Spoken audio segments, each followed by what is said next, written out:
Hallo maatjies, baie welkom by ons volgende lesie. Vandag is ons by les 12 van die tweede kwartaal. Die titel van ons les is Spesiale Vriende.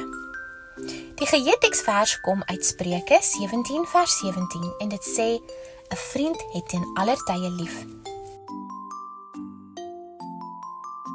Die boodskap is dat vriende altyd vir mekaar omgee. Het jy 'n spesiale vriend of vriendin?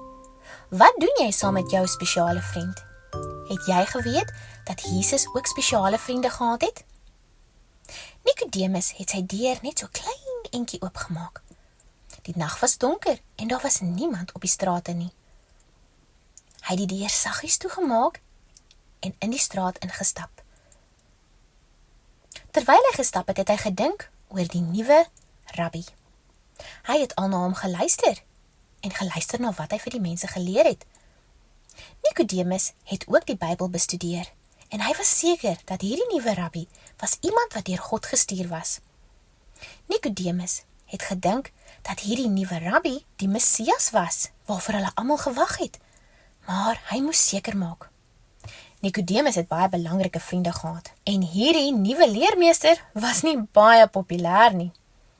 Nikodemus se vriende het nie baie van hom gehou nie. So, Nikodemus het besluit, hy gaan hom in die aand gaan besoek. En dis presies wat hy gedoen het. In die stikdonker nag het hy gestap om Jesus te gaan ontmoet.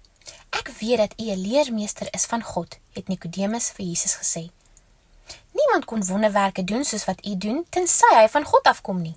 Jesus het met deernis met Nikodemus gepraat. God het almal lief, het hy hom vertel. God het die mense op die aarde so lief, dat hy iemand baie spesiaal gestuur het, sy eie seun, om mense te help op hierdie aarde. Nou was Nikodemus baie seker, dat Jesus spesiaal was.